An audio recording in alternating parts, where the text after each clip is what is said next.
Hello students, so I hope आप लोग सब बहुत अच्छे होंगे। सो आज हम लोग जो करने वाले हैं topic, that is topic number 37 of mathematics, that is of percentages. ये हम कंटिन्यू करेंगे एंड इसका एक टॉपिक है कंपाउंड इंटरेस्ट। ठीक है, लास्ट क्लास में हमने करा था सिंपल इंटरेस्ट और आज हम करेंगे कंपाउंड इंटरेस्ट। आपने कई बार सुना होगा मनी कंपाउंडिंग के बारे में। इसका कुछ फॉर्मूला होता है, उस फॉर्मूला के बेस पे हम करेंगे, लेकिन उससे पहले हम ये समझेंगे कि कंपाउंड इंटरेस्ट होता क्या है एक्चुअली। सो बच्चों, इसमें होता क्या है, जैसे अगर मैं एक तरफ सिंपल इंटरेस्ट लेता हूँ, लेट सपोज मैं यहाँ पे एक सिंपल इंटरेस्ट लेता हूँ, तो यहाँ आपको कंपाउंड इंटरेस्ट लेके उसको समझाने की कोशिश करता हूँ। जैसे हमने लास्ट टाइम करा था, हम लोगों ने सिंपल इंटरेस्ट का फॉर्मूला था, 3 चीजें करी थी, principal, rate of interest and time, and उसके बेसिस पे हमने करा था उसका कुछ इंटरेस्ट निकाला था। अब देखिए इसके अंदर क्या है, जैसे मान लीजिए मैंने प्रिंसिपल 1000 रुपीज ले लिया, एग्जाम्पल, बहुत सिंपल सा एग्जाम्पल ले रहा हूँ। रेट ऑफ इंटरेस्ट मैंने 10% लिया और टाइम मैंने मान लीजिए 2 ईयर्स लिया। ठीक है, तो मेरा इंटरेस्ट क्या बन जाएगा, P into R into T by 100, which is 1000 into 10 into 2 by 100, 0 0 cancel, तो ये हमारा 10 into 10 100 और ये 200 रुपीज मेरा इंटरेस्ट आ जाएगा 10,000 रुपीज के ऊपर 10% पे 2 साल लगा के। मान लीजिए मैंने 2 साल की एफडी करवा दी। अब मान लीजिए इधर मैंने कंपाउंड इंटरेस्ट पे यही सेम मैंने कंपाउंड इंटरेस्ट पे दे दिया। अभी मैं फॉर्मूला से नहीं करवाऊंगा, तो अगर मैं इसको देखूंगा तो क्या होगा, कंपाउंड का क्या हो जाएगा, इसके अंदर हम साल पर ईयर करते जाएंगे। मान लो मैं कहता हूँ कि कंपाउंडिंग मेरी पर ईयर हो रही है। कंपाउंडिंग एनुअल भी होती है, हाफ ईयरली भी होती है, क्वार्टरली भी होती है। Quarterly means 3 months. सो इस केस में क्या होगा कि मान लो P लिया 1000, सो P1 ले लेता हूँ, R1 10% लिया मैंने और T1 मैंने 1 ईयर ले लिया, मैंने उसको ब्रेक कर दिया ईयरली। तो मेरा इंटरेस्ट क्या आ जाएगा, I1 P1 into R1 into T1 upon 100। सो क्या हो जाएगा, 1000 इंटू R1 इज 10, 1 अपॉन 100। तो ये मेरा कितना बन गया, 100 रुपीज। तो अब अमाउंट क्या बन जाएगा, amount would be P plus I1 which is 1000 plus 100, 1100 बन जाएगा। तो अब समझने वाली बात है, कंपाउंडिंग के अंदर क्या होता है, जो ये अमाउंट आया है ये मेरा P2 बन जाएगा। अब ये मेरा प्रिंसिपल हो जाएगा। उस केस में क्या होता है, मान लो मेरे को ईयरली इंटरेस्ट मिल रहा है बैंक से, तो बैंक में चला जाएगा 100 रुपये, फिर बाकी के अमाउंट पे भी मुझे 100 रुपये अगले साल मिलेगा, तो वो 100 रुपये फिर अगले साल आएगा, तो 200 रुपये आ जाएगा। यहाँ क्या होगा, ये देखिए यहाँ पे अब ये 1100 रुपीज मेरा P2 हो जाएगा। मान लीजिए रेट ऑफ इंटरेस्ट फिर से 10% हो गया और इधर भी मेरा T जो है ये, इधर मेरा T2 अगेन 1 ईयर हो गया। ठीक है, सो अब मेरा I2 क्या बनेगा, P2 into R2 into T2 by 100। सो ये क्या बन जाएगा, 1100 इंटू 10 इंटू 1 बाई 100। तो यहाँ पे मैंने कैंसिल कर दिया, 11 इंटू 10 इज 110। तो अब मेरा अमाउंट क्या बनेगा, P2 जो ये मेरा बेसिकली P2 ये था, अमाउंट आया था, प्लस I2, तो ये अमाउंट बन जाएगा मेरा। तो P2 कितना था मेरा, 1100 प्लस 110। तो अगर मैं उसको यहाँ पे करूँगा 1100 प्लस 110, तो वो मेरा बन जाएगा 1210। तो मेरा ये 1210 बन जाएगा। तो वहाँ पे मेरे को 200 रुपये इंटरेस्ट मिल रहा था। अगर मैं इसको दूसरे पेन से करूँ, इसको मैं अगर हाईलाइट करके दिखाऊँ, तो यहाँ मुझे 200 रुपये मिल रहा था, यहाँ मुझे कितना मिल रहा है, 210 रुपये। यहां मेरा इंटरेस्ट 210 रुपये बन रहा है, क्योंकि मेरा अमाउंट अब 1210 आया। तो 10 रुपये मुझे एक्स्ट्रा मिल रहे हैं। अब सोचिए कंपाउंडिंग में कैसे होता है, मैं ये तो 1000 रुपीज़ लिया तो इतना हुआ, अगर मान लो मैं इसको 10,000 कर दूंगा तो मेरा इंटरेस्ट 2100 रुपये हो जाएगा, उधर 2000 रहेगा। अभी 10 रुपये का फर्क है, फिर 100 रुपये का फर्क हो जाएगा 10,000 के केस में, 1 लाख के केस में 1000 रुपये का फर्क पड़ जाएगा।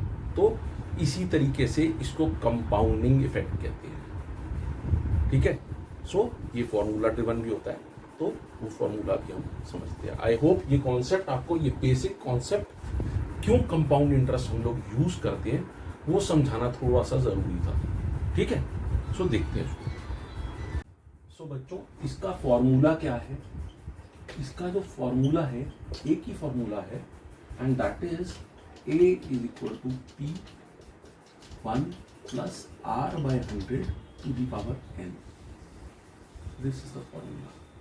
अब यहां पे A क्या है? A is amount, P principal है जैसे पहले था, R रेट ऑफ इंटरेस्ट, हम लोग पहले बड़ा आर लेते थे, यहाँ पे भी बड़ा आर भी ले सकते हैं, कोई दिक्कत नहीं है। यहाँ पे हमने छोटे आर से लिया, और n नंबर ऑफ ईयर्स है। तो हम इसको ऐसे भी लिख सकते हैं, A is equal to P 1 plus R by 100 to the power T। हम दोनों में से किसी भी तरीके से लिख सकते हैं इसको, जैसे आप कंफर्टेबल हो। ज्यादातर बुक्स में क्योंकि ये वाला फॉर्मूला मेंशन करा हुआ है तो इसलिए मैंने ये वाला लिया है यहाँ पे, बट अदरवाइज ये भी लिया जा सकता है, कोई हार्ड एंड फास्ट नहीं, ठीक है। सो एक दो चार क्वेश्चंस करके देखते हैं इसके बारे में, ठीक है, इसके बेसिस पे, तो जिससे हमारा कॉन्सेप्ट जो है ये बेटर हो। सो बच्चों, आज का पहला क्वेश्चन क्या है? Calculate the compound interest on इतने रुपए for 3 years eight 4% per annum compounded annually. तो जैसे मैंने लास्ट क्लास में आपको बताया था, अगर आपको मेंशन ना हो तब तक आप उसको सिंपल इंटरेस्ट पकड़ेंगे। यहाँ पे मेंशन है कंपाउंडेड एनुअली, तो हम कंपाउंडेड उसकी जो कैलकुलेशन करेंगे वो कंपाउंड इंटरेस्ट के फॉर्मूला से करेंगे। तो जैसे ये ए आ जाएगा तो हमारा इंटरेस्ट क्या होगा? इंटरेस्ट हो जाएगा ए माइनस पी, ये मैं बताना भूल गया था। तो वो सिंपल है, बिकॉज वही, क्योंकि A is equal to P plus I, तो आई जो होगा ए माइनस पी हो जाएगा। सो इसके अंदर इंटरेस्ट चाहिए, हम सॉल्यूशन देखते हैं कैसे होगा। इसके अंदर हम लोग पहले सारा डेटा नोट कर लेंगे। P is equal to 15625, R को हम आर भी ले सकते हैं, बड़ा आर भी ले सकते हैं, छोटा आर भी ले सकते हैं, 4% पर एनम, और पी या एन जो है वो हमारा 3 years है। सो हम लोग क्या करेंगे? We know A is equal to P 1 plus R by 100 to the power N. अब यहाँ पे पी क्या है मेरा? 15625, 1 प्लस आर कितना है? 4/100 to the power N, N यानी कि यहाँ पे कितना है? 3 है। अब मैं इसको काट लूंगा पहले, 4 1 जा 425 से, उसके बाद इसका एलसीएम लेंगे हम, तो ये क्या हो जाएगा?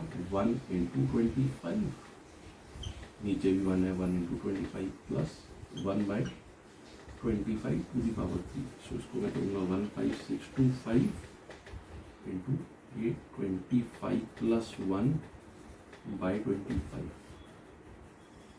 इसको मैं यहाँ पे कंटिन्यू करता हूँ। तो ये क्या आएगा? 15625 इंटू 26/25 का क्यूब हो जाएगा, ये यहाँ पे। सो क्यूब हो जाएगा, तो मैं इसको 3 बार ऐसे ही कर दूंगा, खोल दूंगा ब्रैकेट को, क्योंकि मुझे सबसे पहले ब्रैकेट सॉल्व करनी है।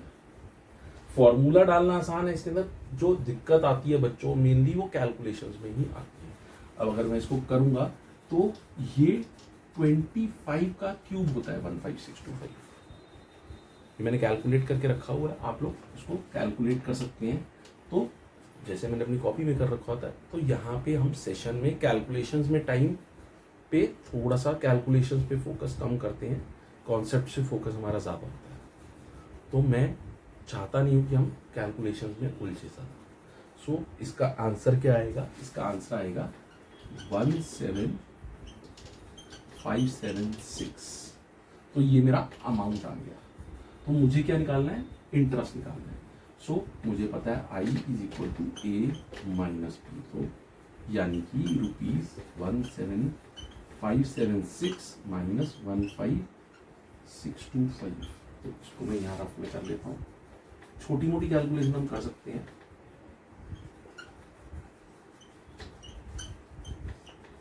वन 550 माइनस 6 तो 1950 बनाएंगे आंसर।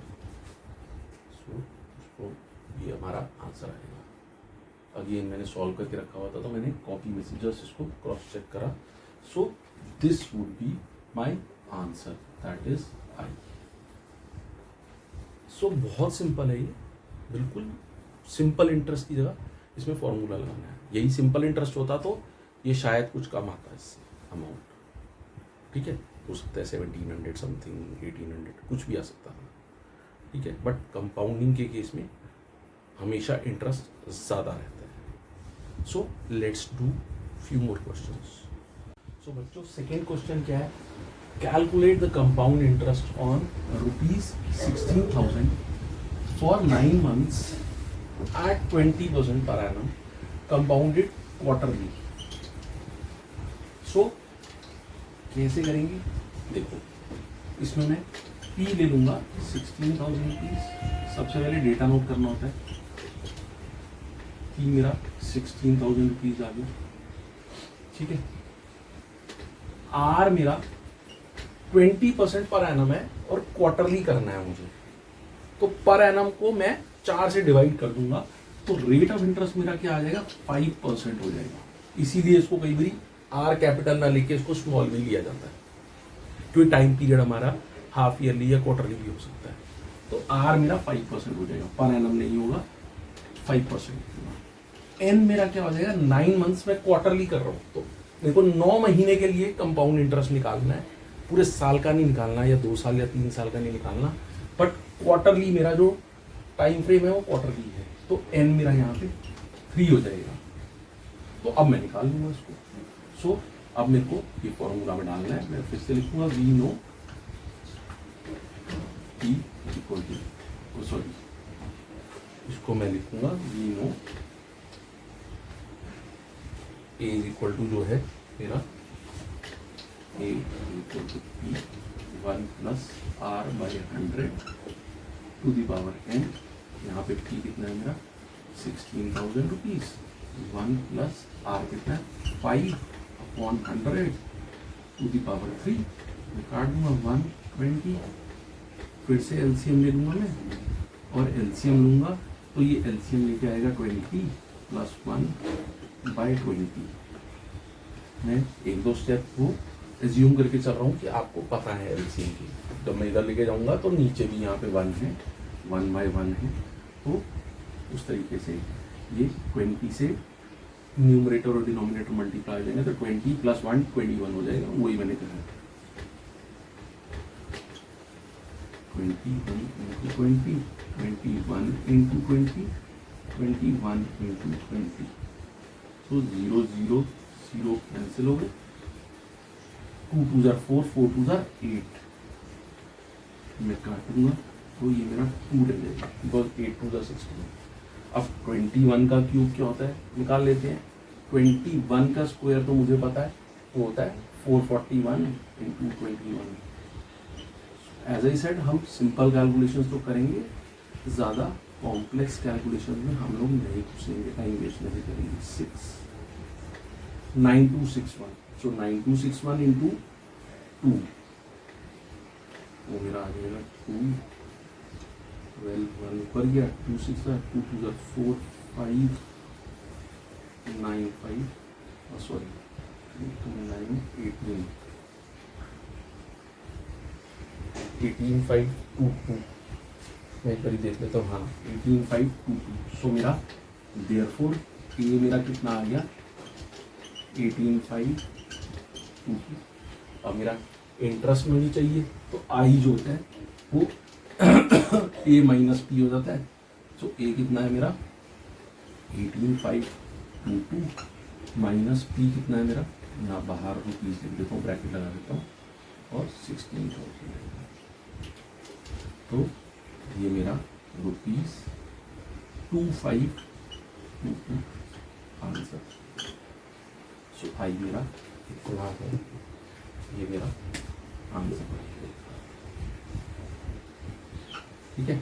सो अगर ऐसे 9 मंथ्स का दिया हो, क्वार्टरली दिया हो, पर एनम दिया हो, तो हमारे को according to the time period हमारे को वो सारी चीजें चेंज करनी पड़ेंगी। So that is the only catch in these type of questions. थोड़े से सिंपल इंटरेस्टेड डिफरेंट होते हैं। ठीक है। So I hope you are getting this. So एक दो क्वेश्चंस और करते हैं। ठीक है। सो बच्चों थर्ड क्वेश्चन क्या है, find the difference between simple interest and compound interest for 3 years at 10% when the interest is compounded annually on ₹30,000। जिस एग्जाम्पल से मैंने आपको समझाया था ये टॉपिक जो हमने स्टार्ट करा था, उसी से सिमिलर एक क्वेश्चन आ गया है। ठीक है। सो ये हम करते हैं, इंटरेस्टिंग क्वेश्चन है। सो इसका सॉल्यूशन कैसे होगा देखिए। सो सबसे पहले हम क्या करेंगे, पी हमारा 30,000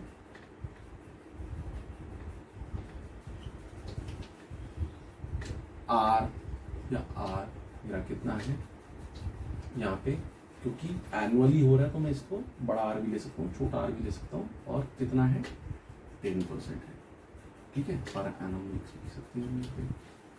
देन टी या एन मेरा कितना है वो 3 years। तो मैं एक तरफ सिंपल इंटरेस्ट कर लेता हूँ और एक तरफ कंपाउंड इंटरेस्ट करता हूँ। सिंपल इंटरेस्ट का मेरा फॉर्मूला क्या है, I is equal to P into R into P by 100।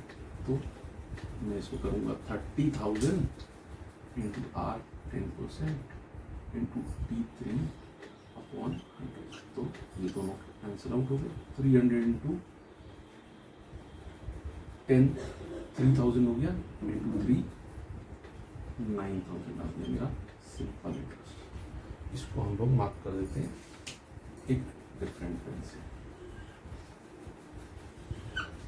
अब मैं राइट साइड में क्या करूंगा, मैं कंपाउंड इंटरेस्ट निकालूंगा।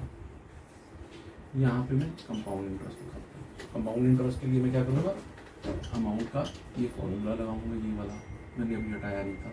तो 30,000 इंटू 1 प्लस आर कितना है मेरा 10% अपॉन 10/100 और to the power 3। So 30,000 into, अगर मैं इसको यहाँ पे काट दूंगा तो ये क्या बन जाएगा, ये 10 + 1/10 का क्यूब बन जाएगा, जैसे हमने पिछले कुछ क्वेश्चन लिखे थे। तो 30,000 इंटू 11/10 का क्यूब हो जाएगा। तो 11/10 इंटू 11/10 इंटू 11/10, 3 0 यहीं चले गए। अब 11 का क्यूब होता है 1331। सो 1331 इंटू 30 करना है मुझे। हम कर देते हैं 0 इधर, 3 9 9 और इधर मेरा, तो ये मेरा बनेगा 39 9 30। तो ये मेरा अमाउंट आ गया। तो मेरा कंपाउंड इंटरेस्ट क्या आ जाएगा, ए माइनस पी, यानी कि 39 9 30 माइनस 30,000। तो वो मेरा आ जाएगा ₹9930। तो ये मेरा कंपाउंड इंटरेस्ट आ जाएगा।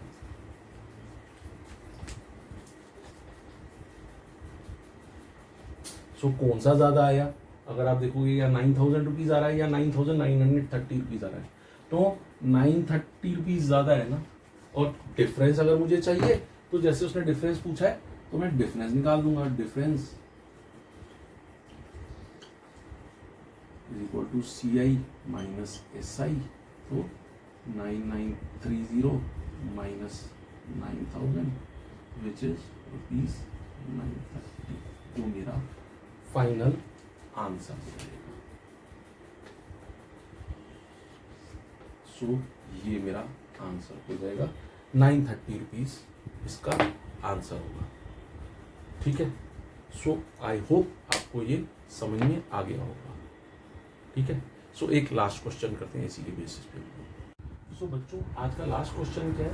अ sum of money becomes rupees 17,640 in 2 years and 18,522 in 3 years.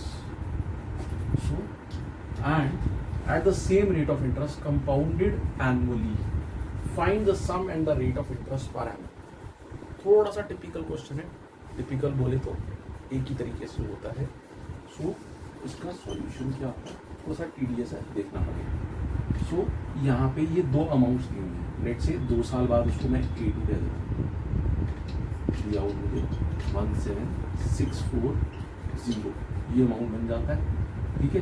In 2 years and 18,522 बन जाता है in 3 years। Compounded annually, annual competition हो रही है, हमें प्रिंसिपल सम ढूंढना है। So net principal equal to P, और मुझे रेट ऑफ इंटरेस्ट ढूंढना है तो मैं उसको आर बोल दूंगा। सो मुझे पी भी नहीं पता और मुझे आर भी नहीं पता, ये पता है मुझे। ठीक है।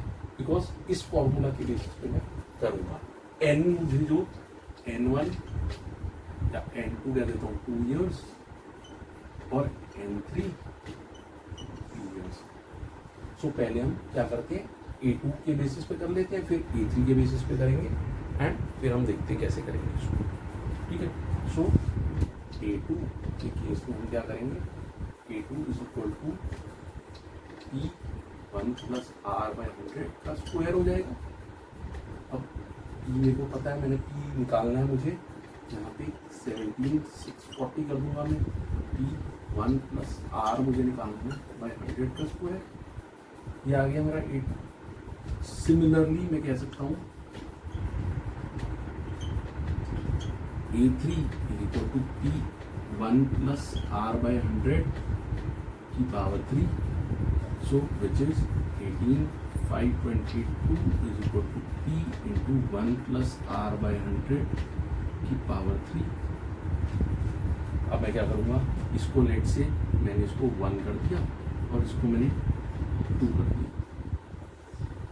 तो मैं क्या करूँगा, यहाँ पे नेक्स्ट डिवाइड कर दूँगा।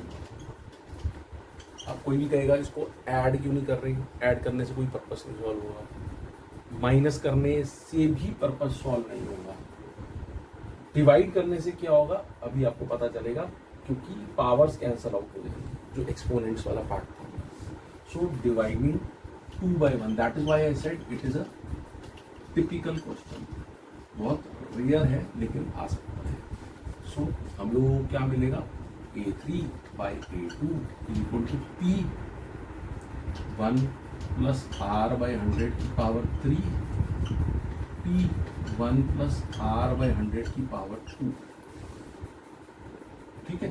सो क्या होगा, P कैंसिल आउट हो जाएंगे, ये पावर 2 है ये कट जाएगी, क्योंकि हमें पता है एक्सपोनेंट्स में हमने देखा था a की power m divided by a की पावर n, तो a की पावर m माइनस n होता है। तो यहाँ पे लेट सपोज m जो है 3 है, n 2 है, तो ये एक्सपोनेंट्स वाली आप मेरी फर्स्ट 3-4 वीडियोस में ही है, इसी जो कॉन्सेप्ट्स वाले हमारे जो 6 to 10 कॉन्सेप्ट्स वाले मैथमेटिक्स की प्लेलिस्ट है उसके अंदर आप जाके देख सकते हैं। सो मैंने वही करा और कुछ भी नहीं करा। अब A3/A2 क्या हुआ, A3 मेरा 18,522 है अपॉन 17,640 है, 1 प्लस R/100 आ गया। सो इसका मैंने कुछ कैलकुलेशन कर रखी होगी, आई थिंक ये काटने के बाद बनेगा मेरा, इसको मैं अगर एलसीएम ले लूँगा तो ये काट के बनेगा, 2 से ही चले जाते हैं ये, तो ये कैंसिल आउट करके 9261/8820 is equal to 100 plus R/100। इसको मैं ये वाला पोर्शन मिटा देता हूँ, यहीं पे हम लोग कंटिन्यू कर लेंगे। सो बच्चों इसको कंटिन्यू करेंगे यहाँ पे 9261 मैंने वही बता रहा हूँ, 8820 100 प्लस आर बाई 100। थोड़ी सी टीडीएस कैलकुलेशन है, 0 कैंसिल हो जाएगा। इसको मैं कैंसिल आउट करूँगा तो फर्दर ये कैंसिल आउट होके लास्ट में क्या बचेगा, ये बचेगा 102, ये बचेगा 98। तो इसको मैं क्रॉस मल्टीप्लाई कर दूंगा तो इधर ये 1020 बन जाएगा, इधर इसको कैलकुलेट करूँगा तो 9800 प्लस 98 आ गया। ठीक है, तो 1029 है, ये 1029 था ये ऑन ये था, और ये 10290 बन जाएगा।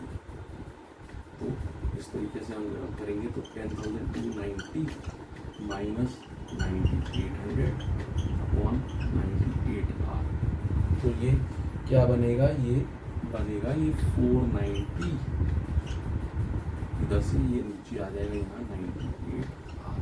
जब मैं इसको काटूंगा तो ये 5 बचेगा, तो मेरा आर क्या आ जाएगा, आर आ जाएगा 5%।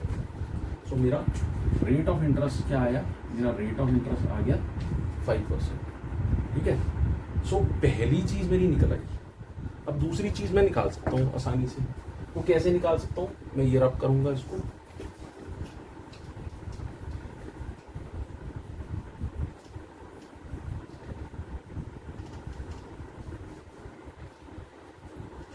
तो ये रब करके अगर हम देखते हैं तो क्या बनेगा, जैसे मैंने A2 ले रखा था 2 साल के लिए, तो फिर से वही ले लेंगे 17640 इज इक्वल टू P मुझे चाहिए 1 प्लस आर मेरा 5% आया है अपॉन 100, और ये 2 ईयर्स के एंड पे था ये अमाउंट। अगर आप ये देखो 17640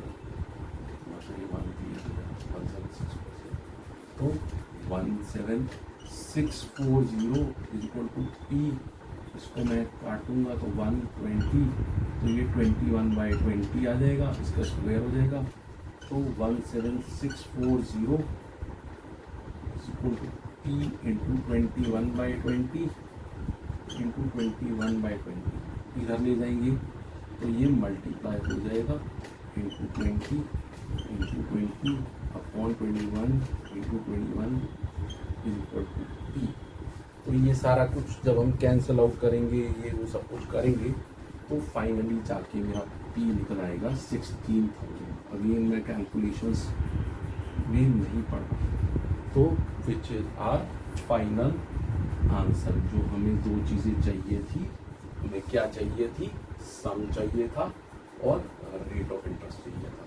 रेट ऑफ इंटरेस्ट ये आ गया, सम ये आ गया, सम या प्रिंसिपल एक ही बात होती है।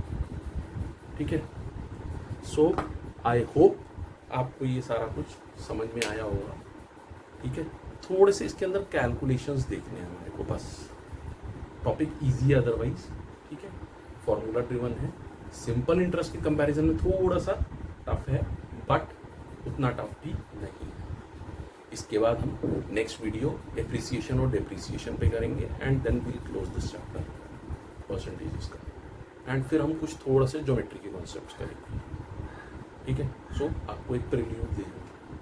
सो if you like this video, I would request you to like, share and make your others friends subscribe as well, and आप लोग भी सब्सक्राइब कर दीजिए, बिकॉज अभी इसके बाद बहुत ही इंटरेस्टिंग स्टफ है जो आने वाला है, जो मैं अभी आपको शायद बताऊंगा 2-3 वीडियोस के बाद। तो हम लोग मैथमेटिक्स को ही कंटिन्यू करेंगे, प्लस हम लोग जनरल अवेयरनेस की बहुत सारी चीज़ें डाल रहे हैं, आपकी इंग्लिश वोकैबुलरी को, ग्रामर को इम्प्रूव करने के लिए बहुत सारे शॉर्ट्स डाल रहे हैं, रील्स डाल रहे हैं। You can also follow our Instagram page. ठीक है, सो न्यूज़ डाल रहे हैं, सो इन सब चीज़ों पे फोकस कर रहे हैं। थोड़ा सा साइंस पे फोकस कम है अभी, but in due course of time science पे भी हम लोग आएंगे। ठीक है, so thank you so much, मिलते हैं नेक्स्ट वीडियो।